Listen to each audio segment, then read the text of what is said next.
পৃথিবীর 10 জন সবথেকে ধনী খেলোয়াড়।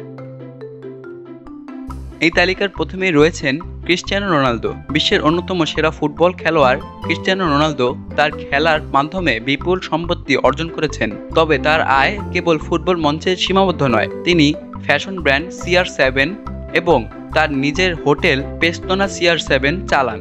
তার অগণিত স্পন্সরশিপ ডিল রয়েছে, যেমন নাইকি, ক্লিয়ার, হার্বাল লাইফ এবং আরও অনেক ব্র্যান্ডের সাথে। তিনি আয় করেছেন সামাজিক মাধ্যম থেকেও। রোনালদো বছরে ফুটবল ক্লাব থেকে $120 মিলিয়ন উপার্জন করেন, আর স্পন্সরশিপ এবং অন্যান্য আয়ের উৎস থেকে তিনি আয় করেন প্রায় $50 মিলিয়ন। বর্তমানে তার মোট সম্পদ $500 মিলিয়ন, যা বাংলাদেশি টাকায় প্রায় 4400 কোটি টাকা। এই তালিকায় দ্বিতীয় অবস্থানে রয়েছেন লিওনেল মেসি। লিওনেল মেসি আর্জেন্টিনার ফুটবল তারকা। একসময় বার্সেলোনার হয়ে খেলেছেন এবং এখন প্যারিস সেন্ট জার্মিতে খেলছেন। তবে মেসির আয়ের উৎস শুধু ফুটবল পর্যন্ত সীমাবদ্ধ নয়। তিনি আদিদাস এর একটি গুরুত্বপূর্ণ ব্র্যান্ড অ্যাম্বাসেডর এবং তার একাধিক ব্যবসায়িক অংশীদারিত্ব রয়েছে।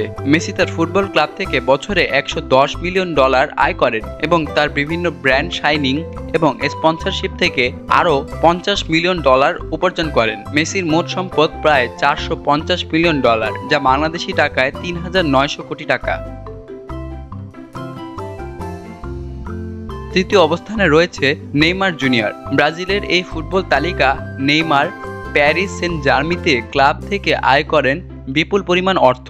তাছাড়া তিনি বিশ্বের অন্যতম ফুটবল ব্যক্তিত্ব হিসাবে একাধিক ব্র্যান্ডের সাথে চুক্তি করেছেন। তার স্পন্সরশিপে রয়েছে নাইকি, রেড বুল, ম্যাকডোনাল্ডস সহ আরও অনেক বড় কোম্পানি। নেইমার তার ফুটবল ক্যারিয়ারের মাধ্যমে বছরে $90 মিলিয়ন আয় করেন এবং তার স্পন্সরশিপ থেকে আনুমানিক $20 বিলিয়ন উপার্জন করেন। তার মোট সম্পদ প্রায় $200 মিলিয়ন, যা বাংলাদেশি টাকায় প্রায় 1700 কোটি টাকা।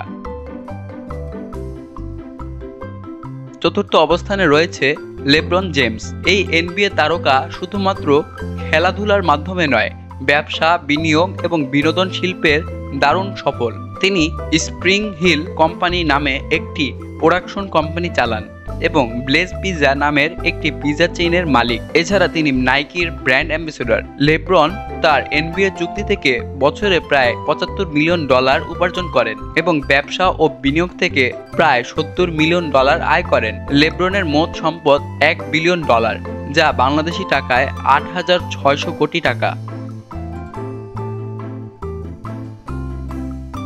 পঞ্চম অবস্থানে রয়েছে রজার ফেডেরার। টেনিস কিংবদন্তি রজার ফেডেরার শুধুমাত্র তার খেলার দক্ষতা থেকেই বিপুল আয় করেননি, তিনি বিভিন্ন ব্র্যান্ডের সাথে অংশীদারিত্বের মাধ্যমে অনেক আয় করেছেন। তার ব্র্যান্ড ইউনিক্লোর সাথে একটি বড় চুক্তি রয়েছে এবং রোলেক্স, উইলসন এবং চ্যান্ডন এর মতো প্রিমিয়াম ব্র্যান্ডের অ্যাম্বাসেডর তিনি। ফেডেরার তার টেনিস ক্যারিয়ারের মাধ্যমে বছরে $10 মিলিয়ন উপার্জন করেন। তিনি তার ব্যবসা এবং ব্র্যান্ড চুক্তি থেকে বছরে $90 মিলিয়ন পর্যন্ত উপার্জন করেন। ফেডেরার মোট সম্পদ $450 মিলিয়ন, যা বাংলাদেশি টাকায় প্রায় 3900 কোটি টাকা। ষষ্ঠ অবস্থানে রয়েছেন Michael Jordan. Michael Jordan basketball কিংবদন্তি। মূলত তার খেলার জন্য পরিচিতি হলেও তিনি যেভাবে এয়ার জর্ডান ব্র্যান্ডের মাধ্যমে আয় করেছেন তা তাকে ইতিহাসের অন্যতম ধনী খেলোয়াড় বানিয়েছে। তিনি নাইকি এর সাথে চুক্তি করেছেন এবং তার ব্যবসায়িক উদ্যোগ থেকে তিনি আয় করেছেন বিপুল পরিমাণ অর্থ। জর্ডান তার ব্র্যান্ড এয়ার জর্ডান এর মাধ্যমে বছরে প্রায় $150 মিলিয়ন আয় করেন এবং স্পন্সরশিপ ও বিনিয়োগ থেকে আয় হয় তার অনেক। জর্ডানের মোট সম্পদ প্রায় $2 বিলিয়ন, যা বাংলাদেশি টাকায় 17,200 কোটি টাকা। সপ্তম অবস্থানে রয়েছেন কেভিন ডুরেন্ট। এই NBA তারকা তার খেলার পাশাপাশি বিভিন্ন ব্যবসায়িক উদ্যোগের মাধ্যমে প্রচুর টাকা উপার্জন করছেন। তিনি 35 ভেঞ্চার নামে একটি উদ্যোগ পরিচালনা করেন এবং বিভিন্ন স্টার্টআপ কোম্পানিতে বিনিয়োগ করেছেন। ডুরেন্ট তার NBA ক্যারিয়ারের মাধ্যমে বছরে প্রায় $45 মিলিয়ন উপার্জন করেন এবং বিনিয়োগ থেকে তার আয় হয় আরও $30 মিলিয়ন। ডুরেন্টের মোট সম্পদ প্রায় $200 মিলিয়ন, যা বাংলাদেশি টাকায় 1700 কোটি টাকা।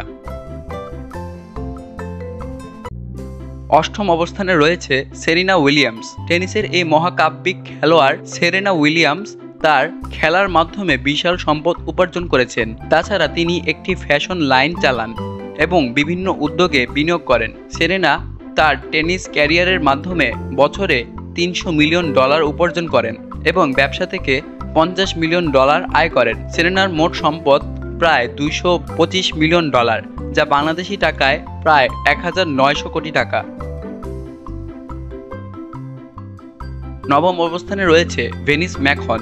বিশ্ববিখ্যাত WWE রেসলিং ফ্র্যাঞ্চাইজির প্রতিষ্ঠাতা ভিনিস ম্যাকহন তার অগণিত ব্যবসার উদ্যোগের মাধ্যমে বিপুল পরিমাণ টাকা উপার্জন করেছেন। তিনি শুধু রেসলিংই চালান না, তিনি একাধিক বিনিয়োগেও জড়িত। তিনি তার WWE থেকে বছরে $20 মিলিয়ন উপার্জন করেন এবং তার অন্যান্য ব্যবসা থেকে আরও প্রায় $100 মিলিয়ন উপার্জন করেন। ভিনিস ম্যাকহনের মোট সম্পদ $2.5 বিলিয়ন, যা বাংলাদেশি টাকা অনুযায়ী প্রায় 21,000 কোটি টাকা। দশম অবস্থানে রয়েছে রাফেল নাদাল। স্পেনের এই টেনিস মহাতারকা রাফেল নাদাল তার খেলার মাধ্যমে বিশাল পরিমাণ অর্থ উপার্জন করেন। তিনি কয়েকটি বড় টেনিস টুর্নামেন্টে জয়লাভ করেছেন এবং বিভিন্ন স্পন্সরশিপ চুক্তি করেছেন। নাদাল তার টেনিস ক্যারিয়ার থেকে বছরে প্রায় $30 মিলিয়ন উপার্জন করেন এবং তার ব্র্যান্ড চুক্তি ও অন্যান্য উদ্যোগ থেকে উপার্জন করেন আরও $20 মিলিয়ন। নাদালের মোট সম্পদ প্রায় $200 মিলিয়ন, যা বাংলাদেশি টাকা অনুযায়ী প্রায় 1700 কোটি টাকা।